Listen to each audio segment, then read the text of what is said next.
Every year we have 40 to 60 teams that are working directly with either industry or community partners on a 2-semester project.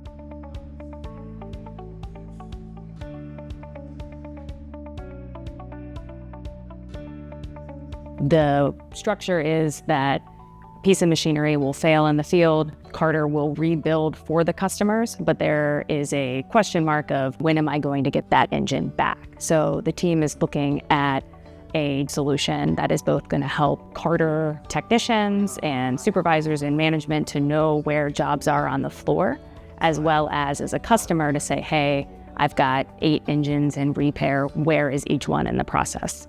Our solution will make it just a couple clicks away for the supervisor to see where the work order is and the different operations and their statuses. We intentionally had them build it to be standalone, independent of any other of our systems, because we're in the process of upgrading our ERP system and going to a completely different product. So because of that, and it being a standalone product, it's something that we will just be able to integrate and plug and play into our new system. We actually created something that we will see being used by a company.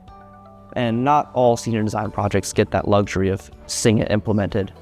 We've worked with some teams with Virginia Tech there for several years. This year, the team's done really well. They came in initially, set up their expectations and plans and coordinated what was important to us, what time they had to sit down and interact and really understand kind of how we can help each other through this whole process.